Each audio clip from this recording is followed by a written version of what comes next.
Hey everyone, long time no see. It's Nicole again, and I'm here to do a very belated 2022 favorites video.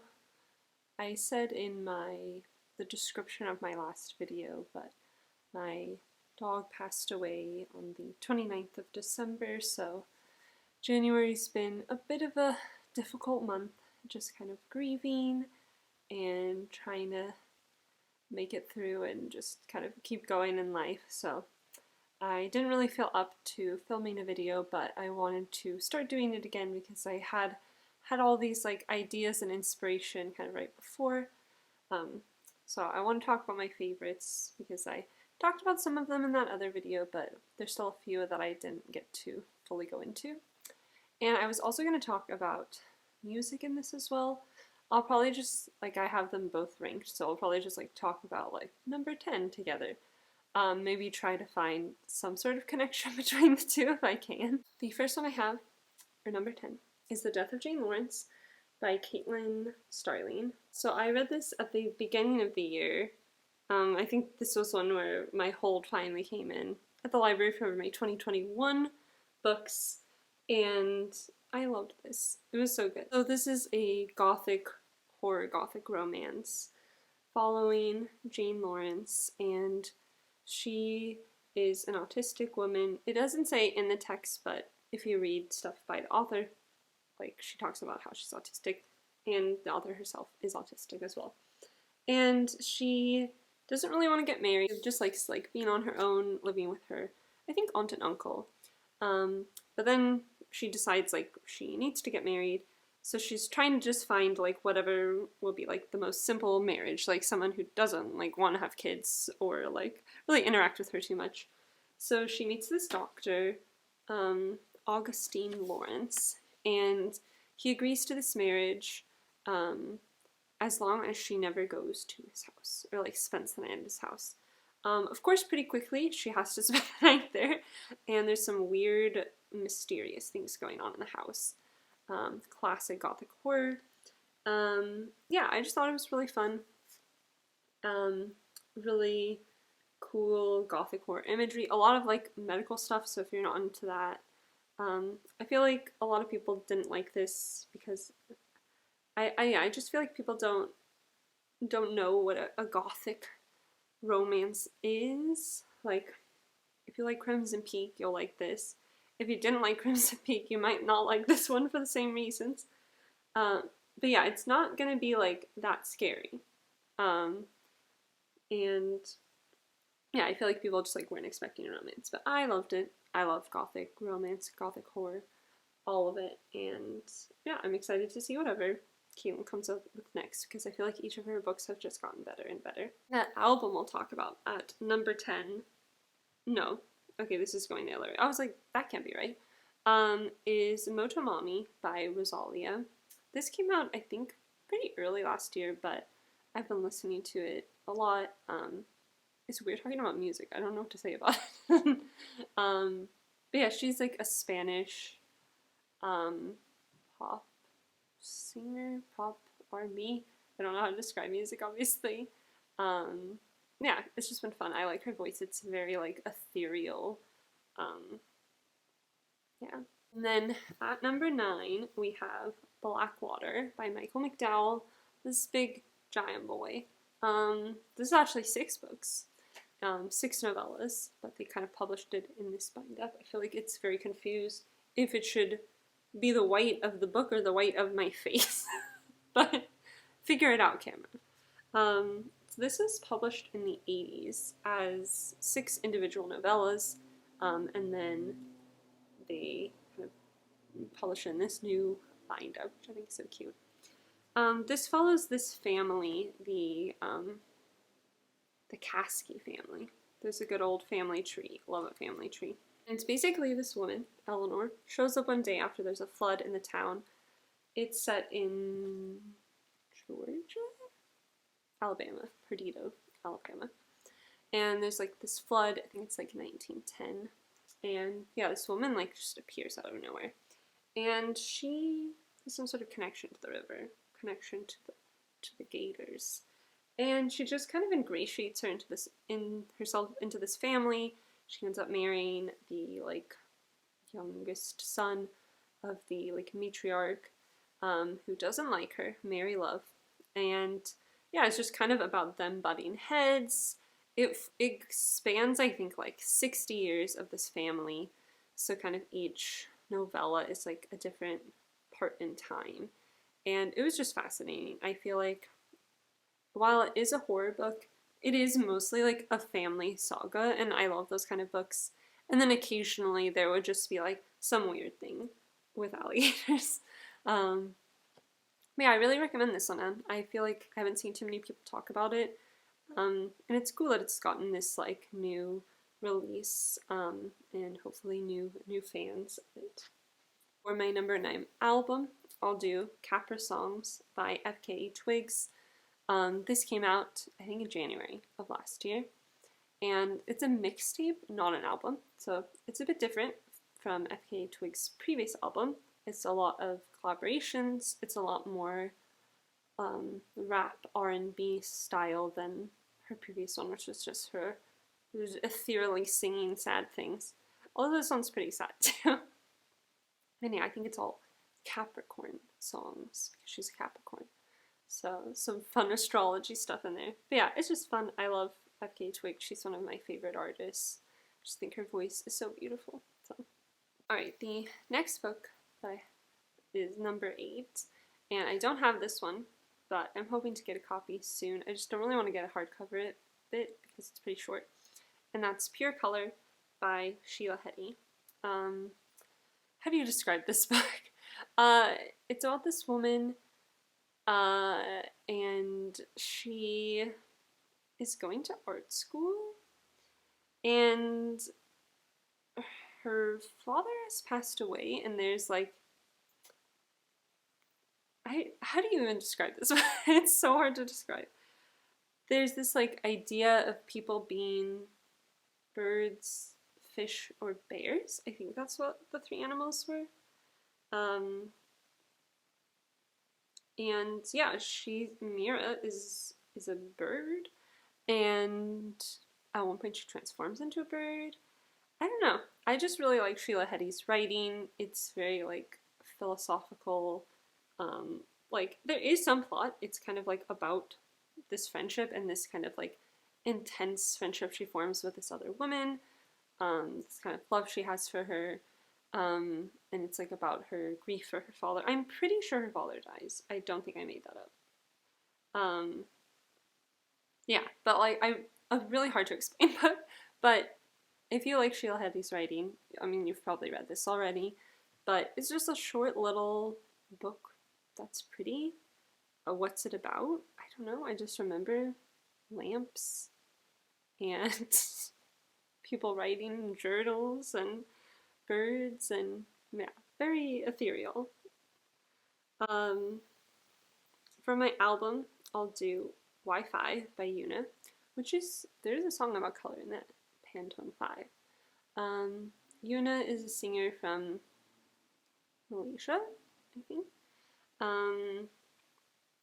And yeah, I feel like I just love female vocalists, and that's what I'm gonna say for all of these people is like, I love their voice, it's so pretty. But I've been a fan of Yuna for a while. I feel like one of her songs was like, you remember when iTunes would do like free song Friday or whatever, like they would just like have a free song, and I feel like I got one of her songs there, and then I really liked her, and I've seen her a couple times at concerts, and yeah, she's just like really cute. I love her music videos. They're very like colorful, and yeah, just very like soulful, I guess like indie pop singer vibes. Alright, number 7, we've got The Bone Key by Sarah Monet. I said Murchison. It's The Necromantic Mysteries of Kyle Murchison Booth. This book, I feel like I've talked about it a lot, but I'm glad to talk about it because I've never seen anyone else talk about it. This is a cosmic horror short story collection. It follows this guy, Kyle Murchison Booth, who is a librarian at this museum, and it's just kind of about some weird necromantic mysteries he gets into throughout his time at the museum and outside of the museum. And yeah, it's just classic cosmic horror, lots of like H.P. Lovecraft references, but you know, she updates it a bit. And yeah, it was just really fun. It's like short stories, but very, very connected. And I know she has a book about goblins, so I'm curious to check that one out. But yeah, I feel like this one I've talked about a lot, so I don't have much to say about it. And for album, we'll do Forest in the City by Umi. I think that's how her name is, or UMI, but probably that's not how you say it. She's a singer that I got into pretty recently. I think she had like an EP. I don't remember what it's called, but there's like a mirror on it and she's looking into it. And she's like just like a cool R&B singer. She's I think half Japanese, half black. And there's like a little bit more Japanese in this. At least like there's a part where she's like I think talking to her mother, asking her like questions, like an oral history kind of thing, and I think the song's about her mom. And yeah, just again, beautiful voice. I feel like R&B is like my like background music kind of, if that makes sense. Like I just like music to me. If I just like want to put something on that's gonna be like relaxing and good to like work or read, R&B is always what I go for. So I feel like that's been my go-to album this past year, or at least the second half of the year, because I think it came out in the second half of the year. Alright, and then number 6. I'm just trusting that this order is correct, that I wrote it in a couple months ago. We have The Beach by Alex Garland. This one was a surprise. I mean, I really like Alex Garland's films, but I wasn't sure what like his novels were going to be like. This follows this guy. Does he have a name? Or this is just talking about Alex Garland himself. He has a name. It's been a while since I read this one. Richard. Richard is his name. And he's like backpacking through Thailand. And he hears about this mysterious beach that you're like not supposed to go to, but it's like very secluded, so you can have like a fun time on the beach. And so he goes there with this other couple. And like there's this whole kind of society of people who are like secretly living there, a bunch of like tourists and stuff. Or expats, I guess, at this point.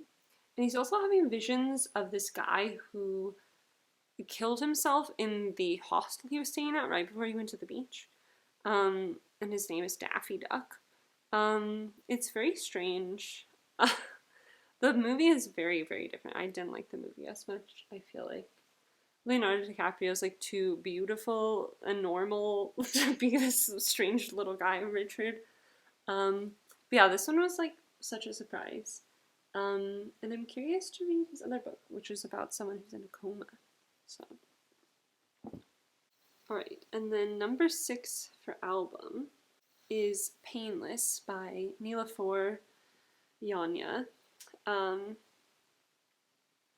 Yes, I'm trusting the process, even though I feel like I would technically put this one higher, but I think according to what I listen to the most, this is where it belongs. She's like a British Turkish singer. Again, just a beautiful voice. I feel like my music taste is very similar. We're gonna get to some weird ones further up. Maybe not that weird, but yeah, I feel like it's very good driving music. Like you put it on and you just feel like you're like just like perfect for like driving along the road on a sunny day.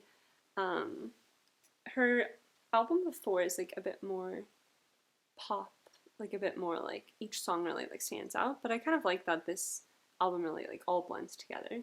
Like there's a couple of standout songs that I really like, but I pretty much always listen to the album all in one go. Alright. And then number 5 we have Women Without Men by Sharnoosh Parsapar, translated by Faridun Farouk. This was published in 80s, I'm pretty sure. And it's following all these different women in Tehran, and they kind of end up living in this house together. And it's very, like, I don't know, like poetic. It says it draws on Islamic mysticism, so I feel like maybe I didn't catch as much of the maybe like references to things. But yeah, it was like a very controversial book when it came out, and she ended up being arrested and jailed for her portrayal of like women having sex and having sexual thoughts. But yeah, it's a story about women without men living in this house together, and it's very lovely. I haven't seen the movie version, um, which I'm pretty sure that's what this picture is from. Um, but I'm curious to check it out. I'm pretty sure Shirin Neshat made it, and she's a very cool artist who I enjoy. But yeah, this book is very, very short. I honestly forgot how short it was because it does feel so engrossing, and it feels like it was longer. So yeah, this is a good one. Recommend it. Number 5 for album. Very fun. Now a man's showing up now. And this Woman Without Men, and it's Legend Daddy by Daddy Yankee. I'm a big Daddy Yankee fan. I feel like his music is just very fun to dance to. I like to dance while I'm working when there's no one there, and while I'm cooking and cleaning. And it's just very dancey music, and it's a huge album because I think it's his last album. I think he's retiring, so it's just like full of bops, just banger after banger. Never said that word in my life. We're saying it now, I guess. And it was just a fun time. And I've been listening to it a lot, so that's why I had to put it high. Alright.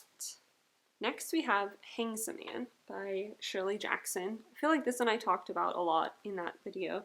And Natalie, who starts going to this college, which is Bennington College, where Shirley Jackson taught, and where I went for 1 year, but it was horrible, and I left. Horrible for me and my brain. But, yeah. And she kind of meets this, like, other woman or girl, and they kind of get into this, like, very intense friendship, and it's kind of based on, this unsolved disappearance of a female student at Bennington in the 30s, I believe. But yeah, it's just, like, this girl kind of, like, figuring herself out, figuring out what she wants to do in life, and I just really love Shirley Jackson's writing, and I feel like this was my favorite of hers so far, but excited to read more by her. Alright, and then for album number 4, we're going to do Natural Brown Prom Queen by Sudan Archives. Sudan Archives is like a violinist and a singer. She's like R&B rap singer, and she plays the violin while she's singing. She's so cool. This album was like a bit less violin. Apparently she wanted to make an album that people would dance to because she was tired of people just standing there staring at her during her concerts. And I went to the concert for the album, and people were dancing and having a fun time. And there was like a whole balloon thing, like it was like prom, and she like had a cute little dress on. And yeah, this is just like a really fun album. And there is some violin in it, and I love her violin playing. And then we have The Trees by Percival Everett. This is following this mysterious deaths that are happening where there's like a dead white man and there's like a black man who's like showing up near the murders, and he's like holding the guy's balls in his hands. It's a weird book to explain. But then like the black man keeps kind of showing up at the different murders, so it's like, is he actually dead? He seemed pretty dead, but then he'll like disappear from the morgue. And it's kind of commenting on lynching in the South. It's happening in the South, but then it kind of starts happening in other places as well. And it's gonna sound weird for a book about lynching, but it was very funny. It's a very, very dark humor, but the main detective guy, I don't know, just the way he describes people and talks about the situation, he's finding humor in this like very dark thing, And I really hope more people read this book because I haven't seen that many people talk about it. I was like trying to see if like, oh, I could do like kind of reading other people's favorite books. I've seen other people do those kind of videos, and a lot of them do it for, you know, videos where people have like 4 favorite books in common with them. And I haven't found anyone who has more than one favorite book in common with me from the year. So more people should read The Treats.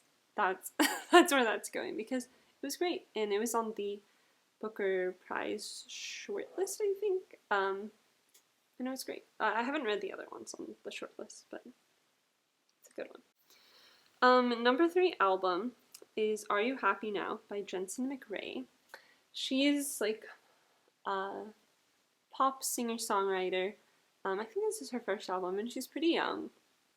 I feel like she's like my Taylor Swift.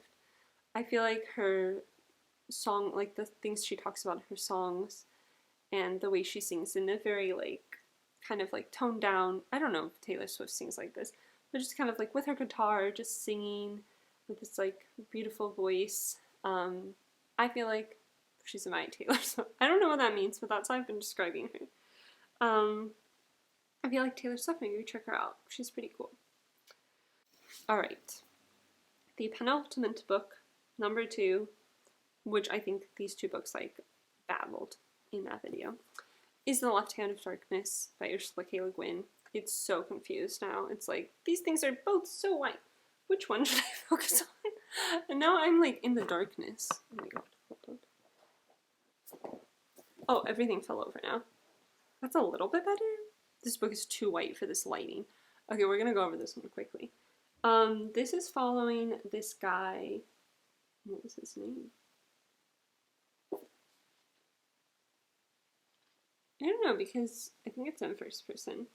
I don't know if it's going to tell us, but he's this emissary who's going to this planet called Winter to kind of basically see if they want to join the global galaxy UN. And they don't have gender. They're sort of all androgynous, and then during this certain time of the month, they kind of, their bodies will like choose a sex and they'll like transform. And that's like the only time they're interested in sex. And you can also choose which one you want by taking medication. And yeah, it's just kind of about him exploring this world, being so different than them as like someone who's very masculine. I mean, they like make him shave his beard, but like he is a man all of the time and is interested in sex all of the time. Not all the time, but like is able to be interested in sex all the time. But yeah, it was just like a really cool exploration. This came out in the 70s, and the ideas she's exploring are fascinating, and I feel like still so applicable nowadays. And yeah, I just really liked his friendship he formed, and kind of like every other chapter, maybe not every other, but there's like some, it's interspersed from this world, and it's cool to kind of get that context and understanding of the world from the stories that they're telling. Alright, and number 2 album is gonna be After Dinner We Talk Dreams by Michelle. Michelle is like this cute little group of girls. I think they're from New York. None of them are called Michelle, I don't think, but that's the name of their band. Just like fun pop songs. Just so catchy, fun to sing along and dance to. Good driving music in a different way. Alright. My battery's dying, so that's why I'm like speeding up. My absolute favorite book of the year was Disorientation by Elaine Cho. This is about kind of academia. It's this girl who's writing this thesis, her like PhD thesis on this famous Chinese poet, and she's just really lost interest in it. It's been almost 7 years, and she just like doesn't really have like much written and just doesn't really feel motivated. And then she kind of finds something interesting in the archive, and then she kind of starts exploring it, and yeah, I don't know, I feel like there's like a twist in it, so I'm like, I don't really want to bring it up, but I feel like if you liked the way it was talking about academia and Babel, but maybe you wanted a little bit more. This is very satirical, so go into that knowing that. All the characters are pretty unlikable. They're very stereotypes of different mindsets, which I feel like is a pretty standard for like a satire book. But yeah, I just found it so impactful when she finally was kind of able to find her own voice, find her own opinions, and express them. That always like gets to me emotionally, when people have been holding in all of these feelings, repressing them, pushing them down, and they're finally able to like let them all out. I find it like really, really powerful and moving. And yeah, I really hope more people read this because I haven't seen that many people read it, and it's absolutely so cute. So you'd think people would just get it for the cover alone. But maybe when it comes out in paperback, that will draw more people in. So, but yeah, highly recommend this one. It was really good. And I guess we're ending on my album. So my favorite album of the year, weird to talk about after that because I feel like they're talking about K-pop a lot in Disorientation, but it's Proof by BTS. It's just a collection of the greatest hits, and that's just like my work music. Somehow they're still my top artist of the year every year, even though I don't feel like I listen to them that much, but I think because this album's so long and I just like put it on at work a lot when I need like some motivation. But yeah, I just think BTS are so cute. Their music is really fun. And yeah, just a good best of compilation. Love the good compilation album. So those are my favorite books and albums of 2022. I'm glad that I finally filmed this, and looking forward to seeing what I read and love this coming year. So let me know if you read any of those books, or if you like any of those albums. Hopefully the album part wasn't too long, because I know not everyone's into music. But yeah, and let me know what your favorite book of the year was. And I'll see you soon with another video. Bye!